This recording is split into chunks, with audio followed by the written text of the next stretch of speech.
Hello again, welcome back. This is my usual Tuesday yap about stuff where I just talk about a subject and eventually, I stop and hopefully it makes sense somewhere in that middle ground of me talking. Today is going to be films of this new century that have moved me. I'm not saying these are the best films or my favourite films, but these are the ones that got an emotional reaction out of me. A real emotional reaction, a deep emotional reaction out of me. So a lot of these are my favourites, but I couldn't classify them. There's other ones that I really admire that might not make this list, or might not make a list of what I think are the best films that might not make this list, if that makes sense. But these are the ones that really got me emotionally. So there's a few in the top I won't really talk about because I've discussed them before recently in videos, which are like Femme Fatale, which isn't an obvious one because it's a very floaty movie, and the lead character is a bit of a criminal, but there's a weird emotion to the way it's filmed and the way it comes together that's kind of beautiful. Animal Factory, I just did a video last week, so you'll wait to see that. It's one of my favourite films of the new century. Wonderful film. And First Reformed, which again I've talked about twice, like in a video plus in my best of the year. So those are three that they would make the list, but I've talked about them, so I don't want to go on about them or anything. Because you're probably thinking, oh, not these films again. Shut up these films. So that's me going beyond those ones. Those are the ones that are. Those are three that I've already covered quite a bit. So these are the rest of them. So I've got like my usual lists because I forget stuff quite easily. My brain is mush. So first one is Upstream Colour. A Shane Carruth film. This one's difficult to talk about because it's a sci-fi movie with a plot, but what's good about it is the emotions within the plot. There's lots of beautiful imagery. It's very unconventional.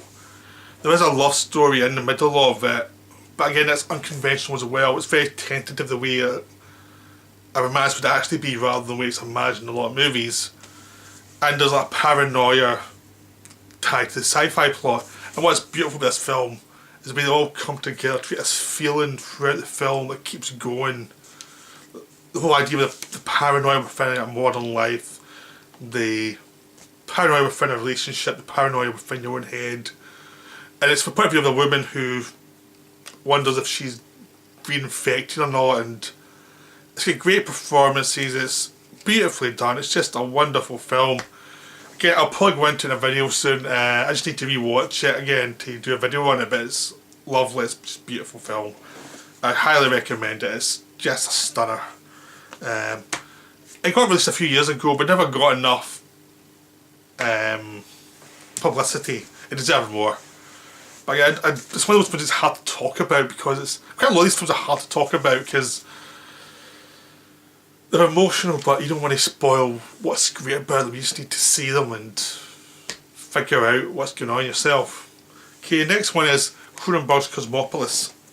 This one stars Robert Pattinson plus like Juliette Binoche and a bunch of other actors who come in and out of this limo as it travels through a major urban city during a riot after there's been a big economic crash. And Robert Pattinson plays a guy who's one of these financial gurus. So instead of being in an office, he's in this traffic jam because there's also a presidential visit. So he can't get to his office. So everyone comes to him in this limo. So instead of just walking to the office the way a normal person would, now he lets everyone come to him like a king. And that makes it sound pretty alienating, but the way it's done, like the way you're actually seeing the disintegration of this guy, how it's tied to the disintegration of this whole society, how everything's falling to bits, how he's contributed to it, but how he's very uneasy about it and he's very fragile. He doesn't meet up with his wife, who's a very distant relationship. So all these things just make it seem very cold and distant, but because it's Cronenberg, you can actually take something that's should be distancing, but to actually use it to show like the emotion below the surface and the kind of deep despair that's rotting below the surface. Because he's getting stopped by Paul Giamatti the whole time. Eventually they're going to meet up and have a conversation. It's just wonderful. It's just this wonderful sense of a personal dystopia and a sense of personal collapse.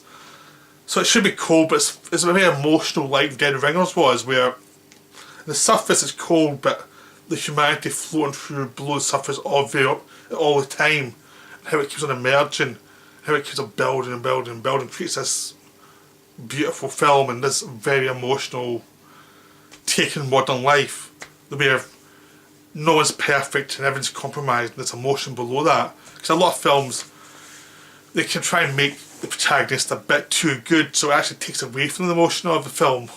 This one, it doesn't. It shows the guy's very flawed and he's very disturbed, but the humanity's still there, so that makes you engage with it even more.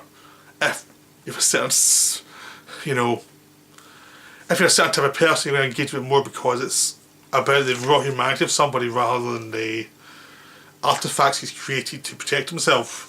It's what's below the surface, it's what's below the defences that slowly emerge throughout the film that's really what's wonderful about it.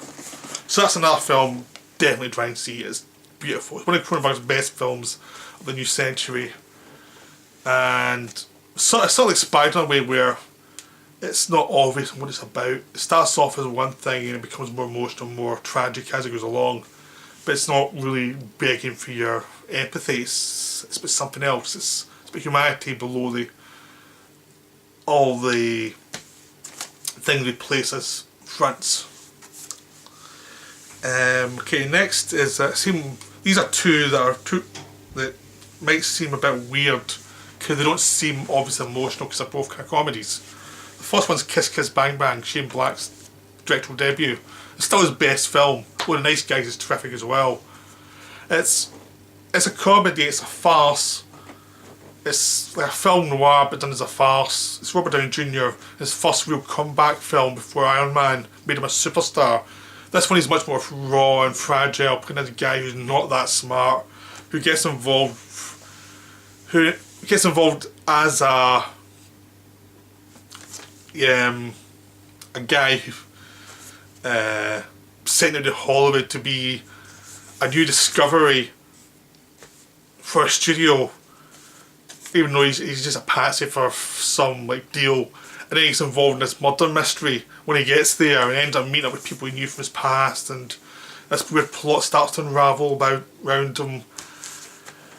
That all sounds insane. It is an insane film.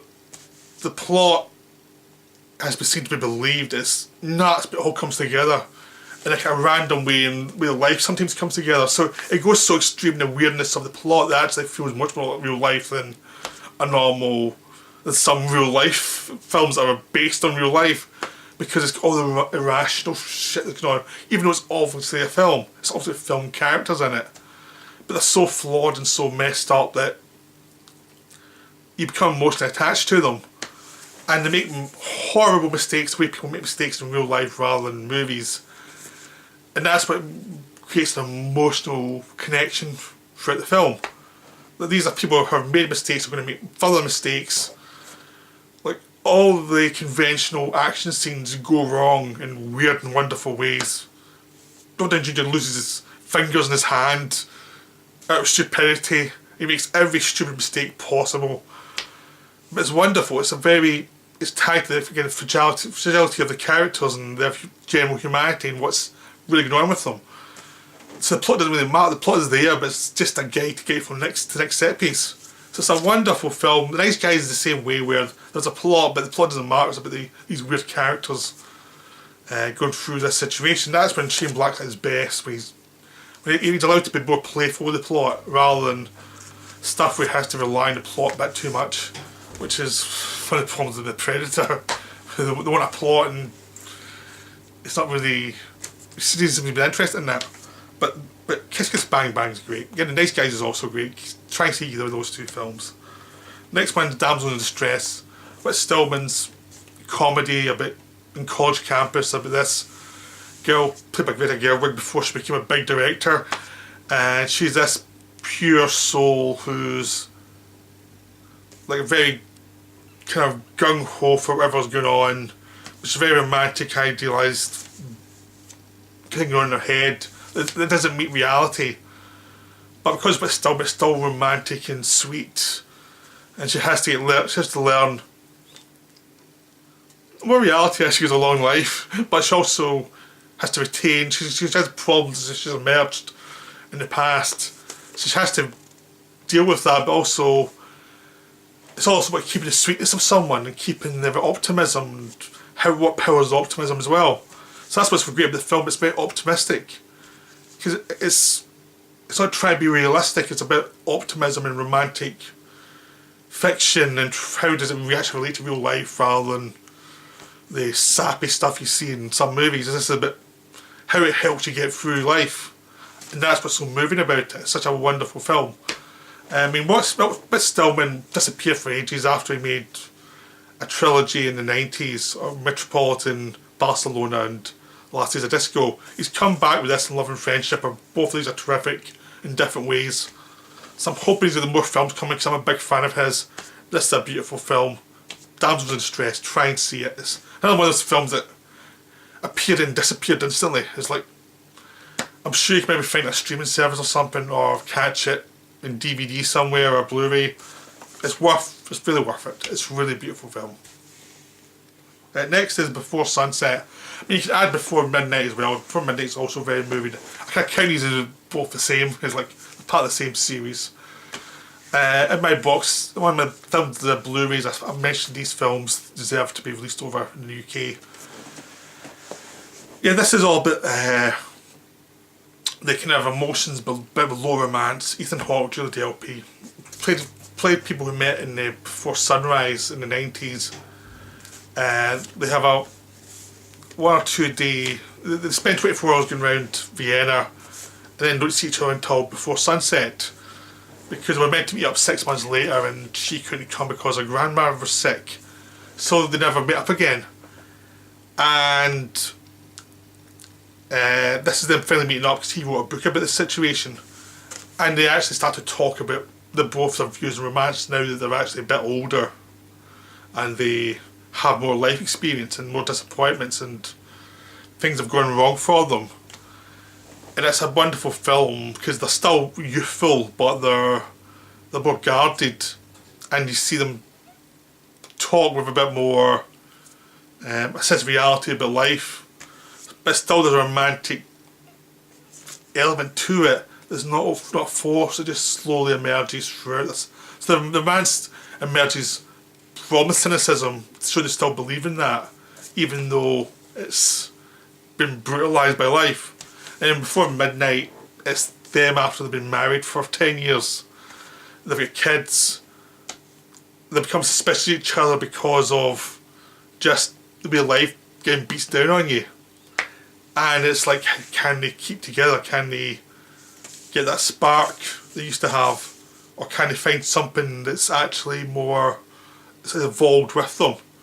Rather than trying to be the romantic couple before, can they find a new place to meet, really, to have a relationship?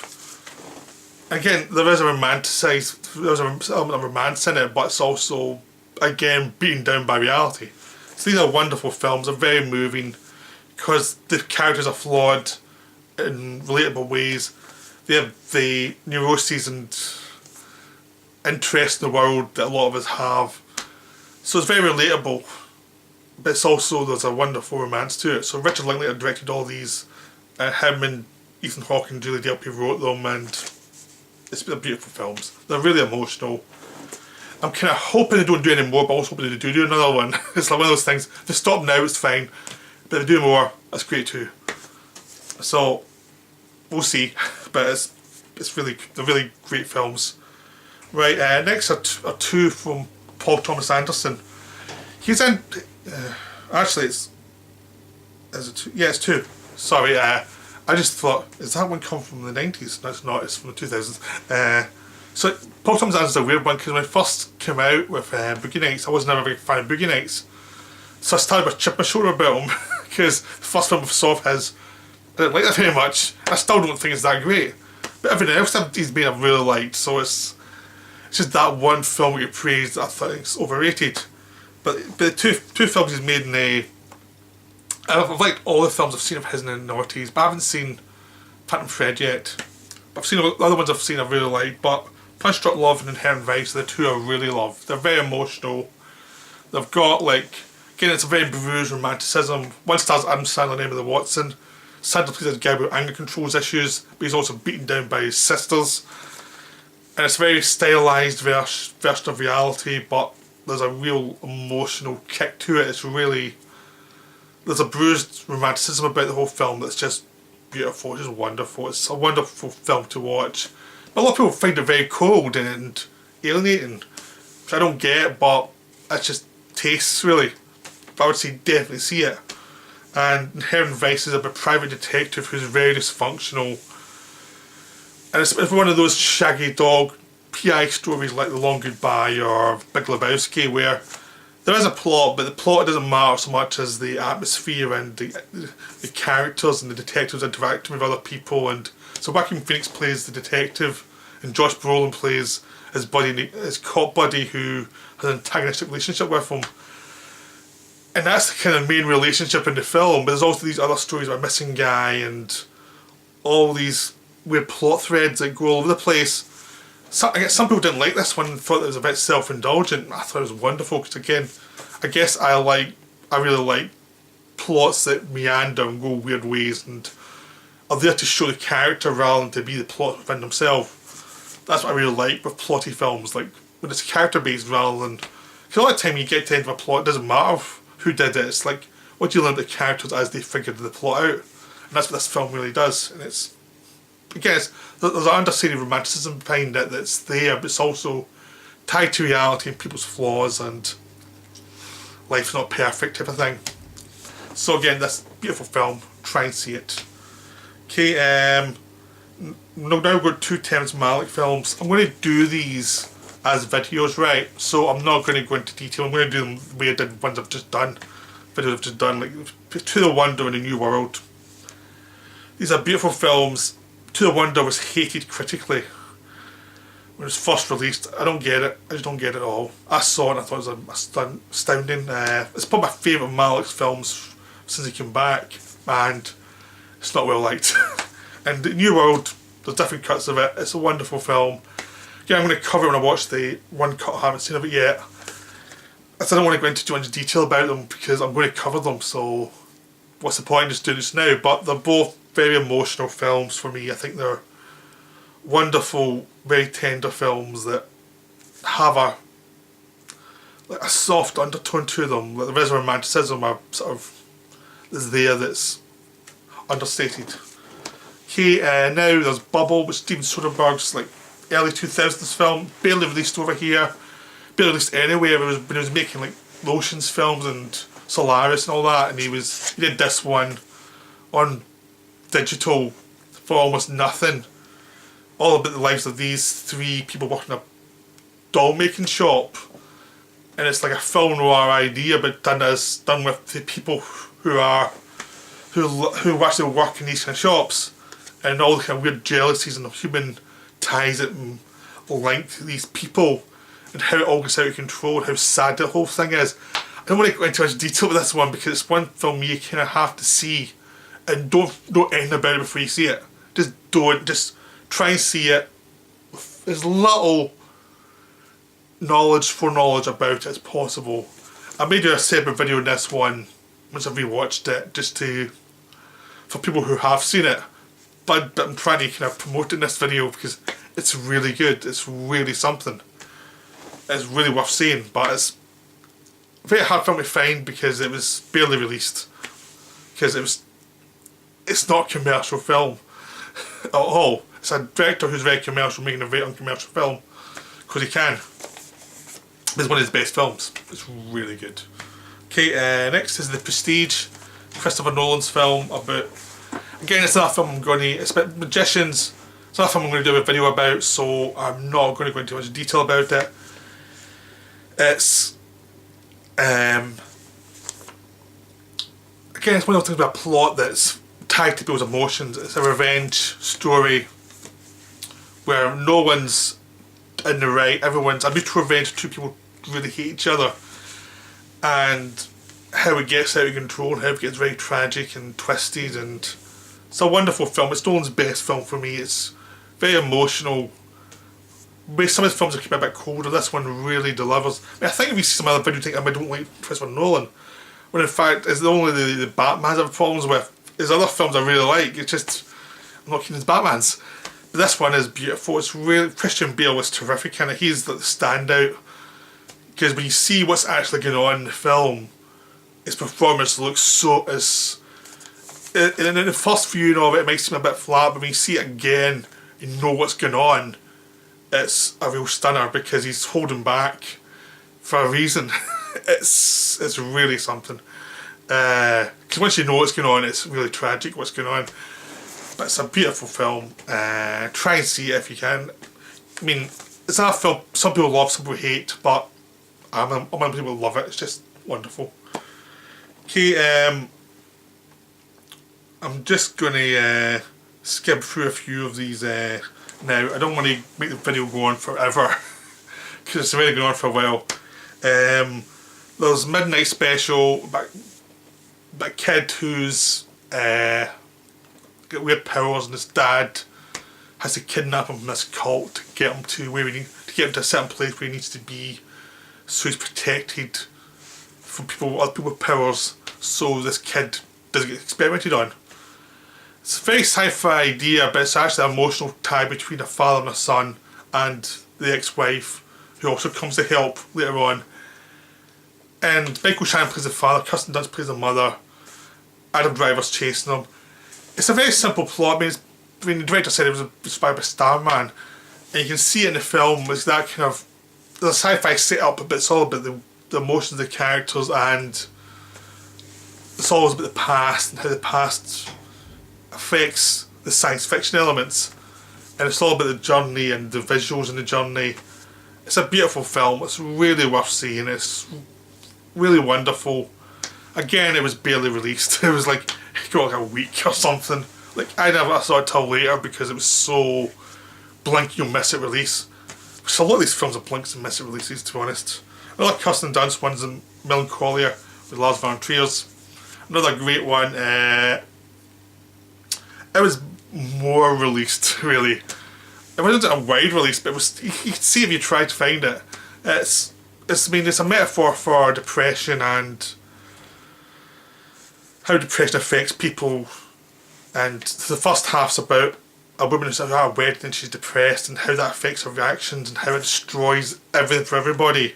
Then the second half is when a planet is coming towards Earth that's basically going to destroy it, and how the apocalypse affects everyone else, and how the Kirsten Dunst character starts to cheer up. And it's all about the weirdness of depression seen through the eyes of a sci-fi plot. That may sound absurd, but the way it's done, and Von Trier really goes into the melodrama of it, also focused on the reality of depression. Depression is something that will take you down, even if you really try to fight it. It's really a wonderful film, and a great metaphor for depression, and all the various elements, things that are logical, things that are absurd. So that's why the plot thing works really well, because it's absurd, but it keys into the key point. Depression doesn't have to be real to make you depressed. So it's a wonderful film. Because I've got anxiety, depression, obviously there's an attachment for me, but it's definitely worth seeing if you want to know, get an inkling of the subject matter of depression. This is really worth seeing. Another Cronenberg film I forgot to list them together is Eastern Promises. Viggo Mortensen is an undercover Russian cop who's infiltrating the London Russian mafia, and it's how he interacts with a plot for this baby basically was born to a prostitute who died, and whose father might be a foreign Russian, and how he deals with all that, and how all the complications of the Russian mafia affect him and affect his situation. It's a wonderful film. It's very un-Cronenberg-like, so there's no... It's It's very much based in the real world, but it's based in the real world to a degree. It's still a stylized noir film. It's still a very character-based film, all about how this affects Viggo Mortensen's character. This was one of those films Mortensen made with Cronenberg in the noughties, where they just seem to go from one film to the next, and they were just doing great stuff. So this really good team, like Cronenberg was getting a lot out of them, and Mortensen was a big hit after Lord of the Rings, so he made these films financially viable. So you got these lower budget films that really worked. So it's a great film to see. It's probably one of the films in this list more people have seen, but if you haven't seen it, see it. It's really good. There's some, again, it's a very emotional film, but not in an obvious way. It gets to you in very subtle ways because the characters are kind of cold. It's just as the situation accumulates, but telling you why it accumulates would give away spoilers if you haven't seen it. So I'm not going to do that, but it is more emotional than you originally would expect it would be. That's all I'm going to say about that. Okay, next is Miami Vice, Michael Mann's Miami Vice. This was a hated film on release. It was hated. It was like, everyone was expecting a TV show. They expected it to be as a glib, romantic take in the drug trade and updated. But it's romantic, but it's not, even though the show was a bit glib, but not really glib, because it was more romantic noir done with lots of colour. This one is darker. The drug trade's gotten darker, everything's more brutal. It's been updated towards that. There's still the weird colours of Miami, but it's more muted because it goes from Miami to like South America and deals directly with who's bringing the drugs into Miami and infiltrating that gang to find out information about it. Because there's a leak within the various agencies, that means they're actually losing a lot of their spies and the drug cartels. So there's a leak to figure out who the leak is. But if I try and do that, they get closer into the drug cartels than anyone expected. And Crockett, played by Colin Farrell, falls for one of the financiers, played by Gong Li, and it becomes this emotional love story between two people who know their time together is limited and they know everyone's going to go to hell, and in this dangerous, scary world. And that's what's great about it, is this emotional bond between them. And as he starts to try to work out his emotions within this shifting landscape, this dangerous landscape, and how it all becomes a very scary situation. So the whole romance builds to something terrifying, because these characters who look intimidating to start with turn out to be really serious people. So within the fear of the situation is also the romance. So it becomes this very moving film, and it takes the action melodramas to a place that's actually really clever and really dark, but it's also very moving. So this movie really got me. When I saw it, I thought it was great. I thought all the acting was terrific, but it's very minimalist. It's like Michael Mann's gone breasts on this one, and it really is minimalist, and you have to really pay attention to get a lot of the emotion, but it's there. But I think that was too much for people, and the plot wasn't twisty enough. It was actually more about setting stuff up and then paying it off in a devastating way, and I think people expected something different. They expected something slicker from this film, something more plotty, and it was more about actually how terrifying it is to go undercover in a drug trade. It's a beautiful film. There's two different cuts, like there's the theatrical cut and there's the longer cut, director's cut. Both are worth seeing, they're both terrific in different ways. Theatrical cut's more in your face, and the longer cut's more, it lingers more in emotions a bit more. So, but I like both of them are terrific, both of them are worth seeing. I've got both of them in Blu-ray. So, it was shot in digital as well, so there's a really weird, interesting look throughout. So it's a beautiful film, definitely worth seeing. Again, a very emotional film for me. Even though initially it shouldn't be, but it's something below the surface that builds and builds. That's probably a thread throughout this video. This film shouldn't be emotional, but it is. Okay, next Grand Budapest Hotel. It's Wes Anderson's film. I can't really explain why it's emotional. It just is. It's an accumulation of things. I'm only listing this, but I think I'll have to do a video on this one to really do it justice. I don't think I could really do a good response in this one and have it work properly, so I'll just do a video on this one. But it is a beautiful film. There's lots of great characters. The colours are great. I love Wes Anderson films anyway. This one's just probably, I think it's everyone's kind of favourite. I mean, but I like a lot of his films. A lot of his films really grow and deliver. I mean, my favourite's still Rushmore, but this one of the new century, this is my favourite. Although I really love Fantastic Mr. Fox as well. Next is Under the Skin. Scarlett Johansson stars. It's the director whose name Jonathan Glazer. This alien in Glasgow in Scotland who comes down and starts to interact with people and try and work out what people are. And it's a very abstract film, but it's also got Johansson in a wig talking to people in Scotland, to actual people who don't know who she is, because she's made up not to look like herself, and she starts talking to them in a very kind of this an English accent and been very distanced, and there is this distance from it, and that's what again it's the breast-onion thing where you're watching for the emotions because it's flat and difficult to read, and you try to work out what's going on, and you're starting to see the strangeness of humanity to the alien. So we start to look weird as the film goes on, and it becomes this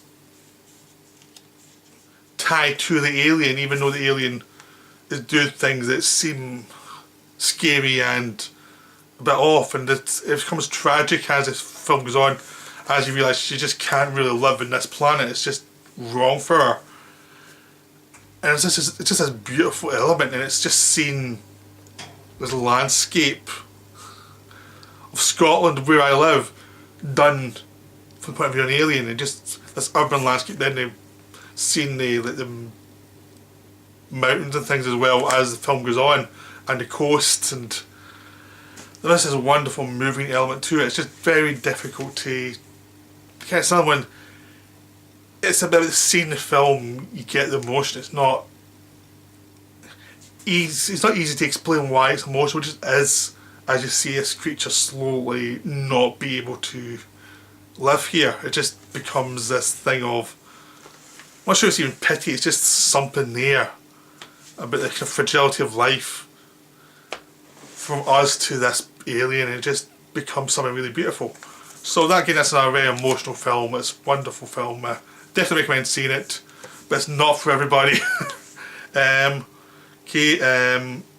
one is a Neon Demon.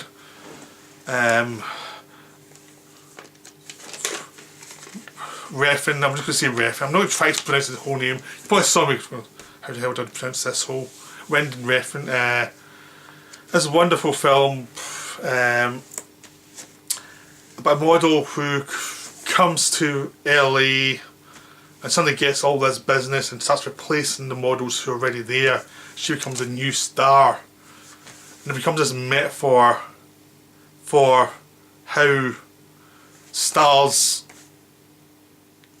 take away the attention from mortal beings, and how brutal it is, and how they don't, how unsentimental and nasty it is to other people, and how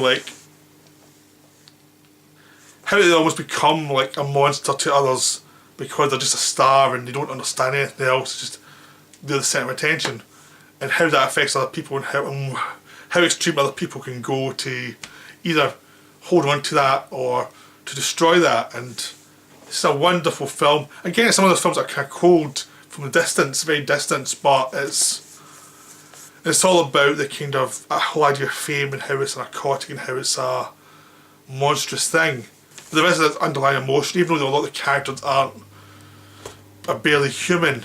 The emotion is tied to the situation about what people do to each other, and the way it's shot, the beautiful way it's shot, and how it's the desperation of the people involved, and it's just a wonderful, beautiful film. I like Refn films generally. Only God Forgives is also a terrific one. Again, another one was hated. So you get some actors doing some weird stuff. Keanu Reeves plays this weird pervert who owns a hotel she stays in. And there's just lots of... Jenna Malone plays this makeup artist who's more sinister than you initially think, but she's also the most human touch, because that's like... through her you see the desperation and the darkness. So she almost becomes the emotional tie to the reality. Even though she's a very flawed character, or a really flawed character. But it's a wonderful film. There is this weird emotion behind it, and again, I don't know, that's what's so good is films that you don't quite know why they're so emotional, but they just are. There's something, there's a craftsmanship, there's a care of making the film that comes through and just becomes this thing. So that's wonderful. Try and see it. There's quite a few sci-fi movies here, but I like the sci-fi movies that are a bit off, they're a bit weird. It's easy enough to make something like a Star Wars movie, but it's much harder to do these weirder sci-fi movies. We have Arrival. This is the second last in this list. There's one more, and there's another sci-fi movie. Arrival is Denis Villeneuve adaptation of a short story, and it's about these aliens arrive, and Amy Adams plays this linguist who has to go and try and communicate with them, and Jeremy Renner plays a mathematician who's trying to help her figure it out, and as they try to figure it out and communicate through language and through using math to systemize things and try and work out what's going on, there's all these military situations going on as people become more and more paranoid about these aliens, but what they actually want. So it's about humanity and the paranoia, and it's also about humanity's ingenuity to try and work out what's going on and find some communication, and to be above the barbarism of your initial instincts. So you have both aspects of humanity within it. You've also got these weird flashbacks that emerge throughout the story. Again, when I saw this film, I read short stories, I knew it was coming, but the way it's done is really beautiful. The performances are terrific, everyone's good. Amy Adams is really terrific. Jeremy Renner's very underplayed, but it really pays off as the film goes on, because Forrest Whitaker plays a military guy who's also sympathetic towards them. So it's actually like an elevation of science as something that's really worthwhile, but it's also the emotion, the weird messy emotions that are tied into humanity and how they become really important. And it's just weird how the emotional parts of the story and the sci-fi elements tie together that really makes it deliver. It's a really wonderful film, and definitely recommend it. Okay, this is probably one of the more successful financially films in this list, so a lot of people have seen it, but if you haven't seen it, it's really worth seeing. It's really good, and it's done in a very interesting way. There's not lots of explanation. You have to intuit a lot of stuff and figure out things rather than be told and spoon-fed information. The final film is Scanner Darkly. This is another Richard Linklater film, and it stars Keanu Reeves. It's based on a book by Philip K. Dick called Scanner Darkly, and it's about this cop who's undercover investigating these drug fiends to try and find out the source of the drugs, and how he slowly loses his place in the world and slowly falls away to drugs and starts to just lose it completely. So instead of being the objective person, he's now been a guy who's suspected of everything. And they use this weird rotoscoping technique of animation, so you've seen the actors act, but their faces are all kind of animated, so that it's reality, but it's not reality. It's also tied into the weird drug psychosis, so the film can go from a reality base to fantasy back to reality, and it shows the kind of how reality is very flexible. So his pals are played by Woody Harrelson and Robert Downey Jr., and they're reprobates, and they're just these drug fiends, and they're just off, and they'll sell him out any time, and they don't realise they've been investigated by him, and it's all about the paranoia of it all. But the sad thing about the movie is it's all about the sadness of this existence, of how this guy can go from being a normal member of society, and normality is viewed as suspect as what's really normal. It's like someone like being someone who's traditional realises that's not for him, so he becomes an undercover cop, but also ties into his own problems, and it becomes about the fragility of humanity and how people struggle to survive. So the drugs are a metaphor for just survival in a world that feels cruel and feels to be encouraging paranoia and encouraging like fascism, and just sentiments are very simplistic that will drive down the human soul. So this whole movie becomes all about how society coalesces into something sinister, and it will destroy you even if you're part of that. So it's a wonderful movie, and it's wonderfully done, and all the performances are terrific. You know, everyone, there's a distance because they're all stone, they're all animated, but it means that when he's kind of used as a voiceover, so that really hits home because you start to see something like a voiceover. It's just him talking, but you get bits of Philip K. Dick's language in there, and it becomes this moving idea of someone who's lost and who can't find an escape. So it's a beautiful film. It's really worth seeing. And that's the last of the 2000 onwards films that I think are really emotional. I hope you enjoyed the list, and if there's films you like, please list them below. This is just my list of films that got an emotional reaction off me. There were plenty. So I hope you enjoyed that. I'll speak to you soon.